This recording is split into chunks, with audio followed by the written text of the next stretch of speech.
کرے کیا کر رہے ہو؟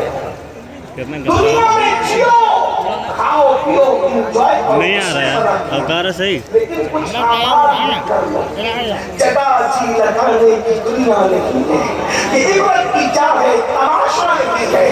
ایک دنیا سے جانا ہے. کتنے چہرے اس مٹی میں ملے ہیں، کتنے جنازوں کو اپنے کندھوں میں اٹھایا ہے. اچھے اعمال کر لو، اچھے عمل کر لو. بتاؤ اچھے اعمال ہم کہاں کر رہے ہیں؟ بہت معافی کے ساتھ کہوں، ہم اپنی طبیعت پر چل رہے ہیں، اللہ کی شریعت پر نہیں چلتے. یہ ہزاروں کا مجمع ہے. کفیل بھائی بھی خوش، نور بھائی بھی خوش، ہم بھی خوش، مفتی صاحب بھی خوش، علماء بھی خوش، انتظامیہ بھی خوش. سب سے کم میرا کیمرہ ہے. ماشاءاللہ یقیناً خوش، اللہ آپ سب کو خوش رکھے. لیکن خوش تو ہے مگر میرا کلیجہ ٹھنڈا نہیں ہوتا. اتنا بڑا مجمع دیکھ کر خوشی ہے لیکن میرا کلیجہ ٹھنڈا نہیں ہوتا. کیوں؟ میری قوم جلسہ سننے کے لیے تو جمع ہوتی ہے مگر دین پر عمل کرنے کے لیے جمع نہیں ہوتی. اور یہ قیامت کی نشانیوں میں سے نشانی ہے. اللہ کے رسول علیہ السلام نے فرمایا میری امت پر ایک وقت آئے گا قیامت کے قریب، لوگ دین سننے تو جمع ہوں گے لیکن دین پر عمل کرنے جمع نہیں ہوں گے. اللہ اکبر. یہ ہزاروں کے مجمع میں ہاتھ مت اٹھانا، آپ کو ذلیل کرنے نہیں بلایا لیکن ہاتھ مت اٹھانا. مگر یہ بات دل کے اوپر ذرا سوچو، احتساب کرو. کتنے لوگ عشاء پڑھ کر آئے ہیں اور کتنے لوگ جا کر فجر پڑھیں گے؟ میرے بھائی یہ جلسے یقیناً انقلابی ہوتے ہیں اور ہو سکتے ہیں لیکن اگر آپ نماز نہیں پڑھو گے تو آپ کو پتہ ہے اللہ کے رسول علیہ الصلوۃ والتسبیح کے غلاموں، ہمارے امام اعظم ابو حنیفہ کا فتویٰ ہے کہ جو نماز نہیں پڑھتا اللہ اس کا کوئی بھی عمل قبول نہیں کرتا. جو نماز نہ پڑھے اللہ اس کا کوئی عمل قبول نہ کرے.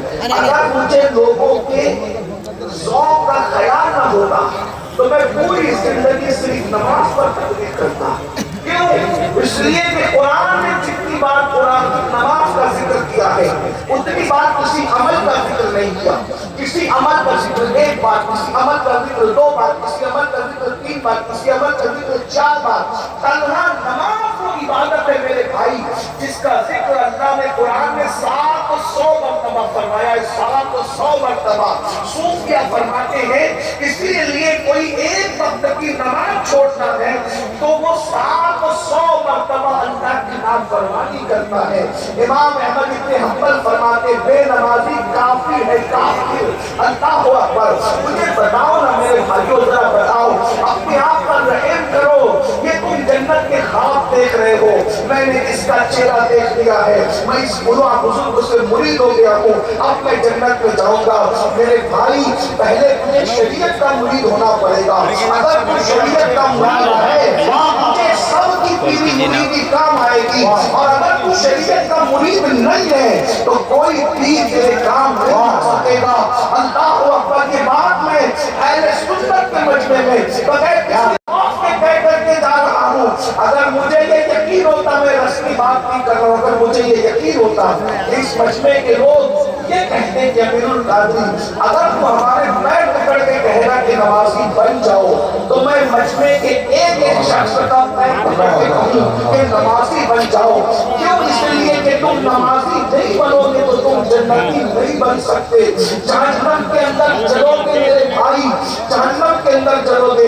یہ تو شاعری کی دنیا ہے. میں شعرا کا مخالف نہیں لیکن وہ شعرا جو تمہیں ہتھیلی پہ جنت دکھا رہے ہیں اور یہ کہہ رہے ہیں کہ تم جہو کہ اس کا چہرہ دیکھو تو جنت، اس کا چہرہ دیکھو تو جنت، اور تم سنی ہو تو جنتی ہو.